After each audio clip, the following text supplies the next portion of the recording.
우리가 세상에서 가장 많이 듣는 말이 있다면 은혜라는 말입니다. 은혜 받으십시오, 은혜 받았다, 은혜, 하나님의 은혜 하면서 은혜란 말을 많이 쓰는데 신약 성경에만 은혜란 말이 150번 나오고 신구약 성경 다 하면 한 350번 나온다고 하니까 은혜란 말이 성경의 가장 중요한 말 중에 하나구나 하는 것을 알 수가 있습니다. 어떤 음악회 갔더니 그 지휘자가 하는 말이 오늘 음악회 오신 여러분 은혜 많이 받으십시오. 그래서 내가 지금 교회로 왔나? 혼동이 됐는데 한 곡이 끝나면 은혜 많이 받았죠? 박수 쳐주세요. 그래가지고 그 음악회가 부흥회가 되고 말았습니다. 제가 그때 느끼는 거는 우리의 일상이 은혜구나. 특별히 교회 가서만 은혜가 아니고 음악회 참석하면 은혜고 아름다운 꽃을 보거나 자연을 봐도 은혜고 가족과 함께 사는 것, 직장생활하는 것, 공부하는 것 모든 게 다 하나님의 은혜구나 하는 것을 깨달았는데 모든 게 하나님의 은혜라고 믿습니까? 모든 게 우리가 사는 모든 게 하나님의 은혜입니다. 영어 단어에서 그 좋은 단어는 은혜란 말이 참 많이 들어가요. 그래서 우리가 폐하하고 왕을 부를 때 폐하 그러지 않습니까? Your grace, grace, 은혜를 베푸신 분이니까 그렇게 말한다고 합니다. 대학에서 학점을 이수받지 않아도 되는 거, 면제받아도 되는 거, 이거를 receive grace, 은혜를 받는다, 학점 면제받는다, 그런 얘기 쓰고요. 그 다음에 대사면령, 왕이 내리는 대사면령, 용서해 주는 거, act of grace, 대사면령, 이렇게 번역해서 쓴다고 합니다. 또 뭐 대출기관이나 은행에서 돈을 안 갚아도 되는 기간, 돈을 천천히 갚으세요, 이렇게 말할 때 grace period, 은혜를 주는 기간이다. 그래서 뭔가 우리가 그레이스란 말은 어디에서나 좋은 뜻이고 우리가 참 필요한 말인데 문제는 우리가 은혜를 많이 안다고 해서 은혜 안에 사는 것은 아니라는 거죠. 뭐 은혜를 몰라야 되는 건 아니지만 은혜를 많이 아는 게 은혜를 행하는 길은 또 아니기 때문에 어떻게 우리가 은혜를 제대로 알면서 은혜 안에 살 수 있을까? 우리가 이런 고민할 때 가장 좋은 책이 에베소서입니다. 에베소서는 넘치는 은혜를 주제로 1장부터 말하고 있는데요. 지난주까지 1장 공부했죠. 1장은 이렇게 하나님의 은혜, 성부, 성자, 성령 하나님이 베푸신 은혜를 만원경처럼 넓은 안목에서 바라봅니다. 2장으로 오면 이걸 조금 좁혀서 이 하나님이 우리에게 주신 은혜를 예수 그리스도의 사역에 집중하여 우리에게 보여주는데 현미경처럼 2장에서 보여줍니다. 자, 2장의 내용입니다. 자, 2장의 내용 1절부터 3절까지는 우리가 하나님의 은혜가 필요한 상황이 뭐냐, 왜 하나님의 은혜가 필요한 거냐, 4절부터 7절 은혜를 위해서 하나님이 예수님이 하신 일이 뭐냐, 그 다음에 8절부터 10절 그 은혜를 받으면 어떻게 되는 거냐, 이렇게 우리에게 가르치고 있는데 오늘 이 말씀을 통해서 저와 여러분이 함께 은혜가 되기를 주의 이름으로 축복합니다. 자, 먼저 우리가 사도 바울이 이렇게 말하는 것은 왜 우리가 필요하느냐, 은혜가 왜 필요하냐라고 말할 때 1절에서 이렇게 말합니다. 1절 말씀 1절 말씀 보면 그는 허물과 죄로 죽었던 너희를 살리셨도다. 자, 2장 1절로 보면 굉장히 어두운 말로 시작을 해요. 죽었다는 말로. 이 죽었다는 말을 좋아할 사람 별로 없죠. 여러분이 멀쩡히 살아있는데 여러분 죽었다, 호적에 보니까 죽었대, 이렇게 나가면 정신 나갔냐? 이렇게 나갈 수밖에 없죠. 아니 멀쩡한 사람 보고 죽었다고 하니까. 근데 사도 바울이 2장에서 우리가 죽었다고 말하는 것은 육체적인 죽음을 말하는 건 아니죠. 육체적인 죽음이나 영적인 죽음이나 공통점은 그 본질로부터 떨어져 나간 거 아닙니까? 존재의 뿌리로부터 떨어져 나가는 상태, 분리된 상태, 이걸 죽음이라고 말하는데 사도 바울이 말하는 죽었다는 말은 영적인 죽음을 말한다는, 영적인 죽음. 이 영적인 죽음이라는 것은 하나님의 생명이 없어진 것, 하나님의 생명에서 떨어져 나간 것을 말하지 않겠습니까? 그럼 하나님의 생명에서 우리가 왜 떨어져 나가냐? 하나님의 생명에서 우리를 떨어져 나가게 만드는 세 가지 요소가 있다. 첫째로 그것이 뭐냐? 세상이다. 세상이다. 2절 말씀 보니까 그때 너희는 그 가운데서 행하여 이 세상 풍조를 따르고, 이 세상이라는 게 좋은 거예요. 하나님 만드신 겁니다. 근데 여기서 말하는 세상은 눈에 보이는 월드, 이 세상을 말하는 게 아니라 눈에 보이는 세상적 요소, 세상적 가치관, 무신론적인 풍조, 하나님이 없다고 말하는 세상적 이런 타락한 생각을 말하는 거죠. 이것이 이제 우리 주변에 있는 거예요. 그 다음에 우리를 타락하게 하는 두 번째가 뭐냐? 마귀인데, 마귀는 뭡니까? 3절 보면 공중권세 잡은 자를 따랐으니, 이 공중에서 활동하는 마귀가 우리 호시탐탐 노래에서 우리를 악한 구렁이로 하나님 멀리 떨어지게 만드는 악의 원흉이다 하는 것이 이제 마귀라는 거죠. 그 다음에 세 번째 우리를 하나님에게서 멀어지게 하는 게 우리 안에 있는 육체. 3절입니까? 거기 보니까 전에도 우리가 다 그 가운데 우리 육체 욕심을 따라. 이 육체라는 것은 우리 안에 있는 죄의 소욕이에요. 우리 안에 있는 죄의 소욕인데 우리는 어쩌다가 죄를 짓는 게 아니라 죄를 질 준비를 하고 있어요. 우리는 언제나 죄를 질 준비가 있어요. 옛날에 시골 아가씨가 바람 나가지고 동네 총각이 올 때까지 동네 총각을 유혹하려고 밖에 나가잖아. 안에 기다리고 있다가 동네 총각이 나타나면 어쩔 수 없이 나가는 게 아니라 자기가 원해서 나가는 거예요. 언제나 바람 피울 준비가 돼 있어. 우리 마음은 언제나 육체성의 지배를 받아요. 그럼 인간의 구조가 뭐냐? 밖에서는 세상적인 유혹과 영적으로는 마귀의 유혹과 우리 안에서는 또 육체의 소욕이 자꾸 엉켜서 나도 모르게 죄를 짓고 싶은 생각, 하나님 멀리하고 싶은 생각과 그 환경 속에서 사는데 그때 하나님이 하신 일이 뭐냐? 바로 그 순간 하나님이 하신 일이 뭐냐? 4절 보니까 긍휼이 풍성하신 하나님이 우리를 사랑하시는 그 큰 사랑을 인하여 다 같이 긍휼이 풍성하신 하나님. 이 긍휼이 풍성하신 하나님 앞에는 원문에는 그러나가 들어가 있어요. 우리말로는 그러나가 빠져 있지만 그러나를 넣는 게 원래 성경의 메시지 많아요. 그러면 우리가 이 세상의 유혹에 빠져 있고 마귀가 유혹하고 또 우리 자신도 육체적인 소욕을 받아 힘들게 사는데 그럼에도 불구하고 풍성하신 하나님이 우리를 살려주기 위하여 그리스도를 통하여 일하셨다. 예수님을 통하여 구원의 일을 하셨다. 그럼 어떤 일을 하셨냐? 그 어떤 일을 하셨냐가 오늘 세 가지 말씀이에요. 첫째로 그 은혜로 인하여, 다 같이 은혜로 인하여. 우리 8절 말씀 봅니다. 너희가 그 은혜에 의하여 믿음으로 말미암아 구원을 받았으니 이것은 너희에게서 난 것이 아니요 하나님의 선물이라. 자, 하나님의 예수님을 통해서 우리를 위해서 하신 첫 번째가 뭐냐면 은혜예요. 근데 은혜에는 뭐라고 수식어가 붙어 있냐면 은혜에 의하여 혹은 은혜로 인하여. 은혜에 의하여 혹은 은혜에 인하여란 말은 원인을 나타내는 전치사입니다. 원인. 그러니까 우리가 지금까지 살아온 모든 것은 은혜라는 거죠. 하나님의 좋은 것은 전부 은혜로 출발한다는 거죠. 모든 좋은 것은 은혜로 시작하는 것을 믿습니까? 모든 좋은 것은 은혜로 시작해서 은혜로 진행하다가 은혜로 마치는 거죠. 은혜가 everything, 은혜가 모든 거예요. 은혜가 오면 모든 게 다 달라지는 거죠. 그러면 하나님이 우리에게 은혜를 주셨다고 말하는데 그 은혜가 어떤 은혜냐? 세 가지 은혜를 주셨다. 첫째로 받아주셨다. 7절 말씀 봅니다. 이는 그리스도 예수 안에서 우리에게 자비하심으로 그 은혜의 지극히 풍성함을 오는 여러 세대에 나타나려 하심이라. 여기 보니까 자비하심으로, 시작, 자비하심으로. 자, 하나님이 우리에게 주신 은혜의 첫 번째가 뭐냐면 자비다. 자비. 이 자비란 말이 뭐냐면 우리가 마땅히 받아야 될 형벌을 면제해 주는 거죠. 우리가 마땅히 죄에 대한 값을 치러야 되는데 그거 없애준다는 거죠. 어떤 사람이 자동차를 운전하다가 좀 과속을 했어요. 경찰에 와가지고 과속하셨습니다. 주민등록 보여주세요. 하는데 보니까 인물이 좋아서 그냥 가세요. 이것을 자비라고 그래요. 그냥 봐주는 거. 티켓 안 띄고. 어떤 학생이 학교에서 시험 보는데 자신이 없어서 커닝 페이퍼를 만들어 숨겨서 야금야금 보는데 선생님한테 발각됐어요. 쫓겨나야 되는데 선생님이 이렇게 말할 때 그걸 자비라고 그래요. 걔를 안 쫓아내고 그냥 봐준 거야. 한 번 봐준 거야. 자동차 운전하는데 뒤에서 조금 쳤어요. 약간 쳤어요. 기분은 나빴지만 일어나서 그냥 가세요. 뭐 실수할 수 있죠. 뭐 그런 사람 많지 않지만 그러나 그런 경우에 이걸 자비라고 그래요. 봐주는 거예요. 없는 걸로 해주는 거죠. 마땅히 형벌을 받아야 되지만 면제해 주는 거. 이게 자비란 말이죠. 하나님의 은혜의 소극적인 출발은 자비예요. 봐주는 거예요. 그냥 없는 걸로 해주는 거죠. 이 없는 걸로 해주는 것에 제일 좋은 동기는 부모가 자녀를 바라보는 동기. 부모가 자녀를 바라보면 다 없어져요. 왜 그런지 몰라요. 그냥 혼내가지고 얘를 그냥 없애겠다 했는데 얼굴 보면 갑자기 마음이 약해진 거 있죠. 이게 부모의 마음이에요.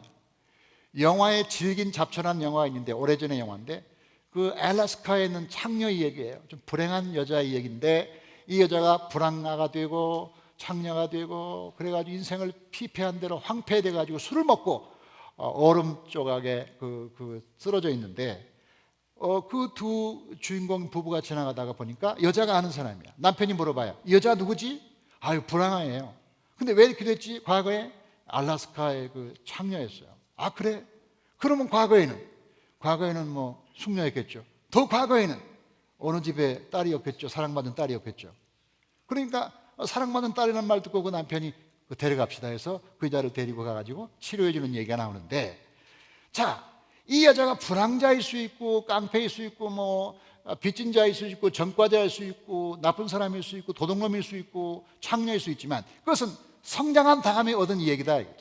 그 사람이 그렇게 되기 이전에 그 어릴 때 부모의 눈으로는 아주 예쁜 애기고 소녀고 예쁜 아기일 것이다 하는 거죠.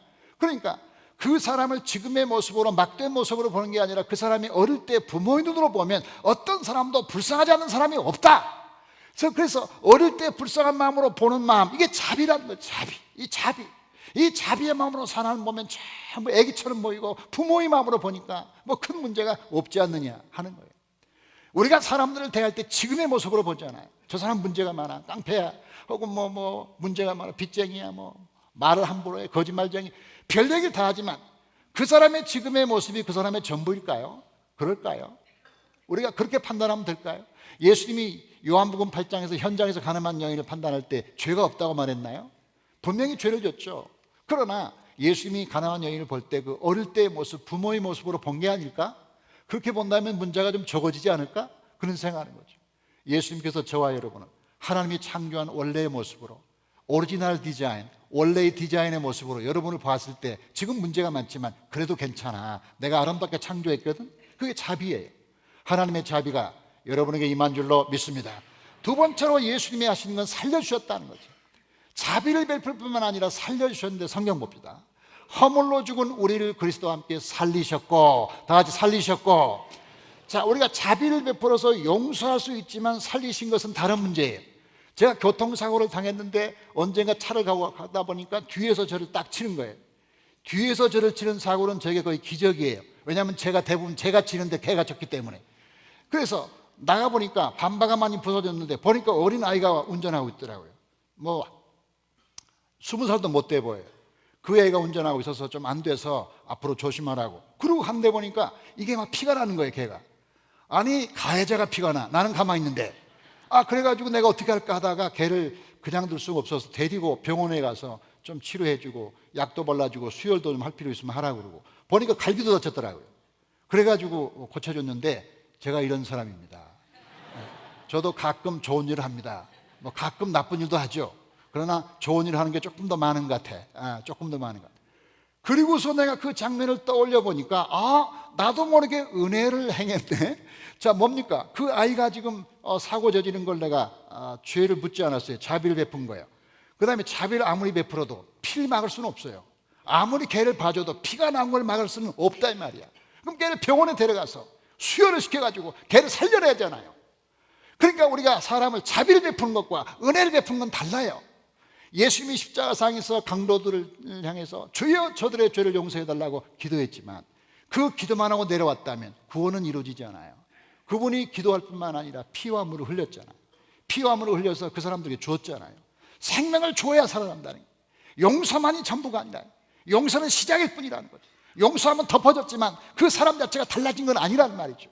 그래 예수님께서 십자가에 죽으심으로 말미암아 저와 여러분을 살려주신 것을 믿습니다. 그뿐만 아니라 하나님 은혜가 한 걸음 더 나가는 게 하늘에 앉혔다는 거죠. 이 말씀이 중요한데 성경을 보죠. 또 함께 일으키사 그리스도 예수 안에서 함께 하늘에 앉히시니, 시작, 함께 하늘에 앉히시니. 자, 하늘에 앉혔다는 말은 굉장히 재미있는 말이에요. 지금 우리가 땅에 사는데 어떻게 하늘에 가요? 땅에 살지 않아요, 여러분이? 땅에 사는데 지금 예수님 말씀하는 것은 영적 신분을 말한 거라. 우리가 예수 믿으면 두 가지가 달라지는데 영적 속성이 바뀌고 영적 공간이 바뀐다. 영적 속성은 죽은 사람이 살아있는 사람으로 바뀌는 거. 영적 공간이라는 것은 우리가 땅에 살지만 우리의 영은 하늘에 산다는 거. 우리가 육체적으로는 땅에 살지만 하늘의 사람이 되었다는 거, 하늘의 신분을 가졌다는 거. 이런 사람, 우리는 땅에 사는 하늘의 사람이야. 그래서 앉히셨다는 말은 완료형이에요. 이미 완료된 거예요.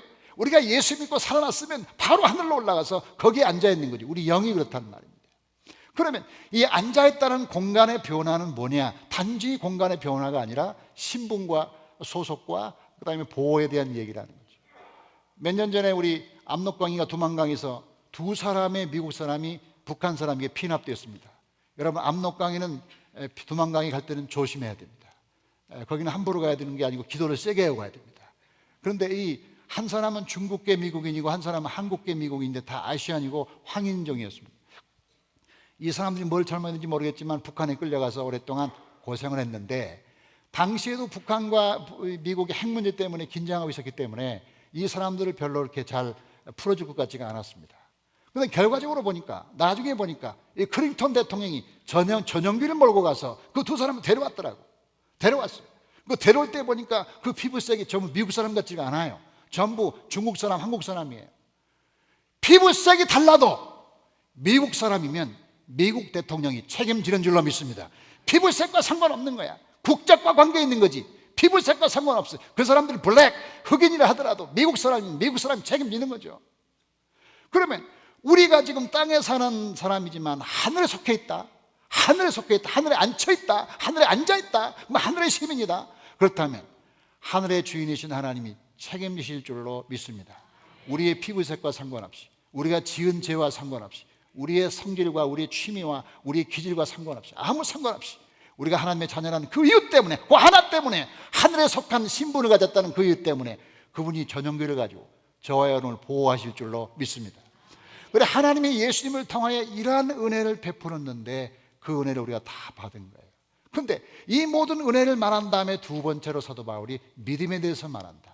믿음으로 말미암아. 다 같이 믿음으로 말미암아.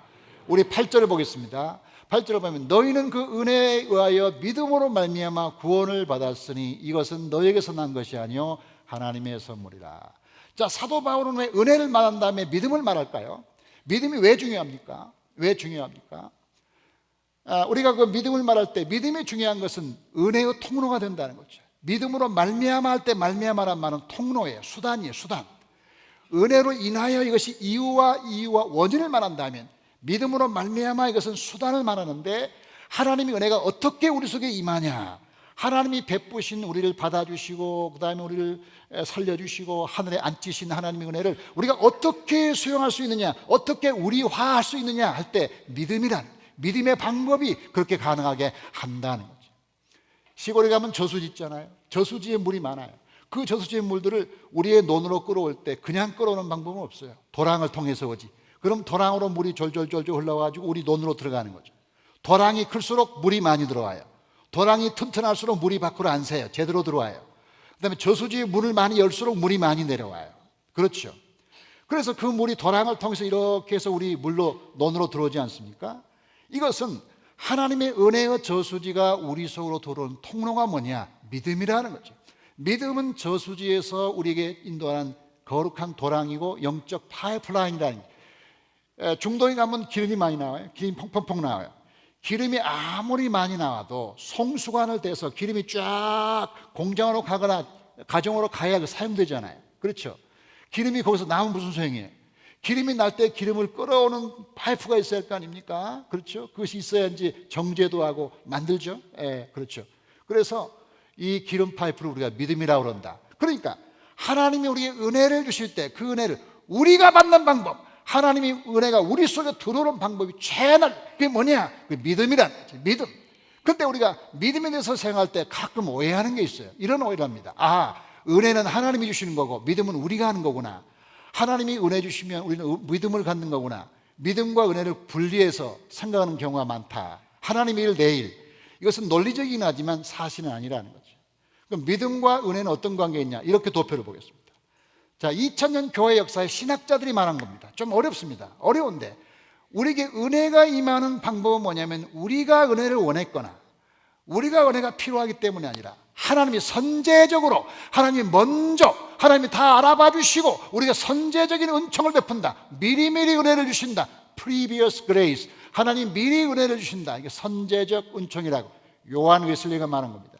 그래서 우리가 은혜를 받는 것은 우리 형편 아시는 그분이 우리에게 필요한 걸 공급하시고 그분이 알아서, 그분이 선제적으로 우리에게 주신다. 물론 우리가 기도하면 하나님이 주시지만요, 우리가 기도의 능력을 무시할 수는 없지만 기도에서 받은 것은 하나님이 거둬주신 것에 비하면 너무 작은 것이라는 것을 기도해 본 사람은 알아요.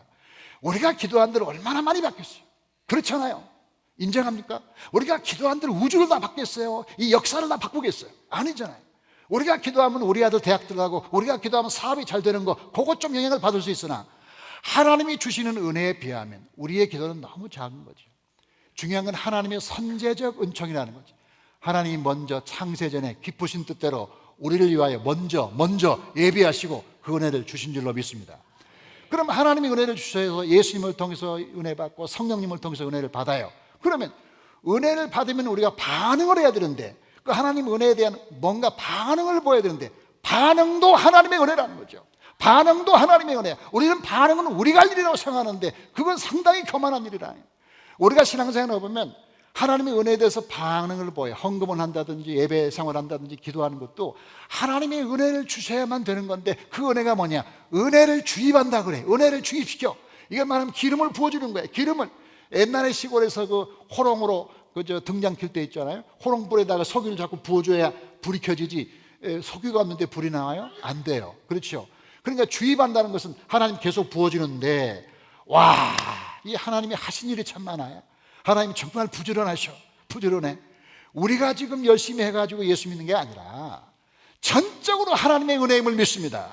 하나님이 우리를 구원하신 것도, 창조하신 것도, 예수님 알게 하신 것도, 교회 나오게 하신 것도, 직분 받게 하는 것도, 기도해야겠지, 성가대하지, 열심히 봉사하겠다고 생각하는 것도 모두 하나님이 그때마다 은혜를 부어주셔서 저와 여러분이 여기까지 있으니 이 모든 건 하나님의 은혜인 줄로 믿습니다. 모든 게 하나님의 은혜예요.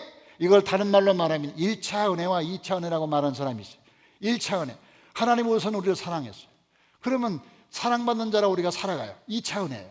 자, 하나님 우리를 받아주셨어요. 그럼 받아주신 나를 받아들이는 거야. 이게 두 번째 은혜죠. 하나님이 나를 있는 그대로 받아주세요. 그러면 그가 원하는 모습으로 점점 내가 노력해서 발전해 가는 거예요. 그것도 은혜예요. 십자가로 구원하고 용서하셨어요. 그러면 그 은혜로 십자가 앞에 내가 담대히 나가는 거죠. 십자가로부터 은혜를 받았어요. 내가 담대히 나가는 은혜는 내가 하는 거지만 사실은 그것도 은혜죠. 2차적인 은혜라고 말하는 거죠. 우리가 예수님으로부터 엄청난 희생적인 은혜를 받았어요. 그렇기 때문에 너무나 감사하고 고마우니까 나도 예수님을 향하여 뭔가 헌신적인 은혜를 갚아야겠다 라고 생각한다면 그것도 은혜인데, 이 모든 것을 종합해서 그 은혜라고 불러요.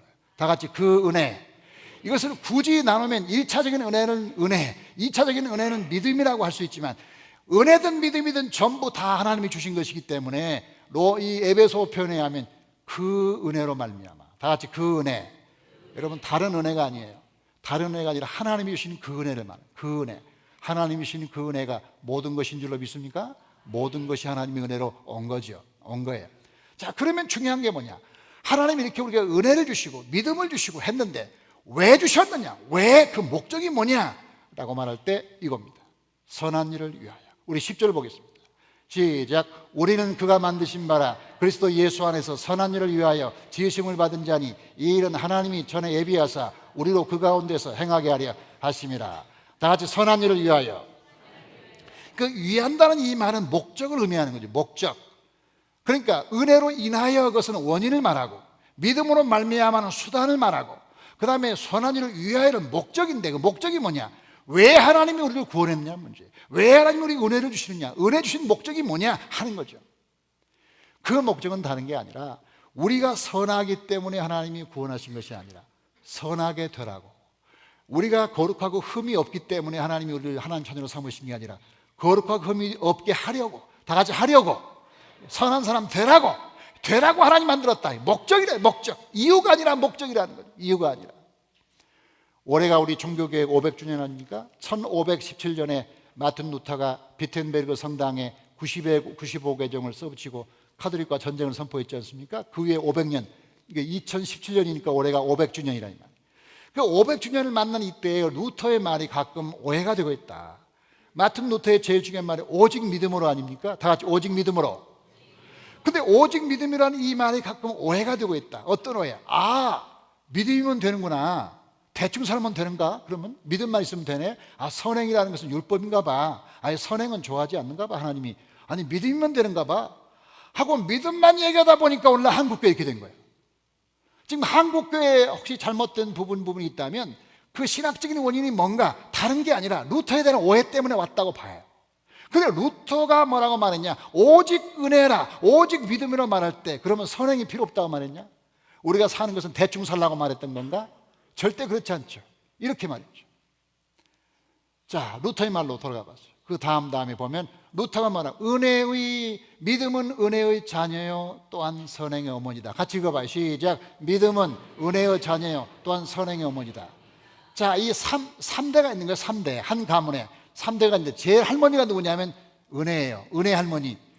그 할머니가 은혜고 그 아들이 누군가 믿음이에요. 믿음. 그 딸이 누구냐면 선행이야. 그러니까 은혜는 반드시 믿음을 가져오고 믿음은 반드시 선행을 가져오기 때문에 선행이 없는 믿음이라는 것은 루터가 얘기한 믿음이 아니고 성경이 말하고 있는 믿음도 아니고 그건 전혀 이상한 믿음이고 그 이단에 가까운 믿음이라는 거죠. 선행을 율법주의로 몰아세우는 한국교회. 그래서 조금 선하게 살면 그거 왜 믿음으로 살아야지 행위로 구원받나? 이런 소리 하는 사람들은 성경의 진술을 모르고 있다는 거죠. 우리 갈라디아서 보세요. 자, 갈라디아에서 보면 어떻게 말하고 있습니까? 같이 읽어봐요. 시작. 그리스도께서 우리를 자유롭게 하려고 자유로우셨으니 그러므로 굳건하게 서서 다시는 종의 멍에를 매지 말라. 자, 우리가 구원받았다는 것은 하나님으로부터 자유를 얻었다는 거죠. 그럼 자유를 얻으면 그 다음에 어떻게 되냐면 스스로 종이 돼야 돼요. 이 자유라는 것은 남을 부리는 자유가 아니라 종이 되는 자유를 말하는 거예요. 그렇죠? 그 다음에 말씀 보세요. 그리스도 예수 안에서 할례나 무할례나 효력이 없으되 사랑으로서 역사하는 믿음뿐이니라. 우리가 오직 믿음이라고 로마서에서는 말했지만 갈라디아에서는 보완하기를 사랑으로 역사하는 믿음이라고 보완하고 있다. 그러니까 로마서만 볼 게 아니라 갈라디아서를 같이 봐서 성경의 진술을 균형 있게 봐야 되는데 오직 믿음으로가 아니라 사랑과 믿음, 사랑으로 역사하는 믿음. 그러니까 그 믿음이 있으면 사랑하게 돼 있죠. 믿음이 있으면 순종하게 돼 있고 믿음이 있으면 봉사하게 돼 있고 믿음이 있으면 착한 사람 되게 돼 있죠. 내가 착하기 때문에 믿음을 가진 건 아니에요. 그러나 믿음을 가졌다면 착해져야죠. 선해져야죠. 이게 사도 바울이 말한 목적이라는, 바울이 말한 이 루터가 말한 말을 조금 더 봅시다. 자, 루터가 말한 말, 선행은 칭의의 조건이 아니요 칭의의 필연적인 증거다. 조금 어렵지만 우리가 착하게 되어서 의롭게 되는 것은 아니지만 의롭게 되었다면 당연히 우리는 선한 사람이 되어야 된다. 그런 얘기죠. 그 다음에 또 보세요. 믿음은 선행을 해야 하느냐고 묻지 않는다. 그것을 묻기 전에 믿음은 이미 선행을 행할 뿐만 아니라 항상 선행을 하고 있다. 믿음과 선행을 분리시키는 것은 빛과 불을 분리시키는 것이다. 나는 믿음을 가지고 있다. 근데 착하게 못 산다. 그건 자랑거리가 아니라는 거죠. 자랑거리가 아니라는 거죠. 그래서 우리가 이 은혜로부터 와지는 믿음, 믿음으로 와지는 선행을 조화롭게 봐서 이것이 한 가닥으로 가야, 이 한 가닥으로 가야 이게 성경적인 종교개혁의 완성인데 우리는 너무 믿음만 강조하다 보니까 개신교가 너무 행함에 있어서 문제가 생긴 것은 그 원인이라는 거죠. 오늘 우리 거룩한 주일에 사도 바울이 말한 믿음의 온전성, 믿음의 균형, 믿음의 세 가지 요소, 그 믿음, 은혜로 인하여, 다 같이 은혜로 인하여, 믿음으로 말미암아 선한 일을 위하여. 다시 한번 해봐요. 시작. 그 은혜로 인하여, 믿음으로 말미암아 선한 일을 위하여. 은혜는 우리의 원인입니다. 믿음은 수단입니다. 선한 일은 목적입니다. 이 세 가지가 조화를 이루어서 정삼각형이 될 때 올바른 교회, 올바른 종교개혁의 후예들 교회, 그런 교회가 될 줄로 믿습니다. 이 은혜가 여러분과 함께 하기를 주의 이름으로 축원합니다. 하나님 감사합니다. 거룩한 주일날 하나님께 나와 더 큰 은혜를 사모합니다. 우리를 죄악된 세상과 우리를 유혹하는 악한 영과 우리 속에 있는 육체와 싸우면서 살아갈 때 긍휼이 풍성하신 하나님이 예수님을 통하여 십자가상에서 우리를 살려주시니 감사합니다. 하나님의 은혜는 자비로 나타났습니다. 우리의 있는 모습 그대로 받아주신 하나님, 또한 살리셨습니다. 십자가상에서 물과 피를 우리에게 주셔서 생명을 공급했습니다. 또한 우리를 하나님 나라로 옮기셨습니다. 우리의 신분과 공간을 바꾸셨습니다. 우리는 땅에 사는 하늘의 사람들입니다. 그러므로 우리는 하늘에 살기 때문에 하늘의 지배와 하늘의 원리의 통치를 받고 하나님의 지시와 인도를 받습니다. 하나님의 모든 성도가 하늘의 지배와 인도와 축복과 통치를 받도록 축복하여 주시옵소서. 하나님 아버지, 우리에게 믿음을 주시되 그 믿음도 은혜의 선물임을 알게 하여 주시옵소서.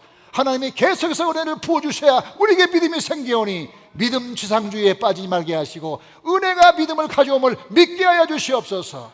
또한 그 믿음은 선행을 가져오는 줄로 믿습니다. 하나님, 우리가 선하기 때문에 구원받는 것은 아닙니다. 그러나 구원받은 다음에는 선한 사람이 되어야 할 줄로 믿사오니 우리로 하여금 거룩한 성도가 될 수 있도록 도와주시옵소서. 오직 믿음의 함정 때문에 한국교회가 많은 어려움을 겪었으나 오직 믿음이 중요한 게 아니라 믿음과 사랑이 함께 가고 그리고 믿음과 은혜와 선행이 함께 가는 거룩한 한국교회 되게 하여 주시옵소서. 우리에게 진정한 은혜와 진정한 믿음을 허락해 주시기를 간절히 바라며 예수 그리스도 이름으로 기도하옵나이다.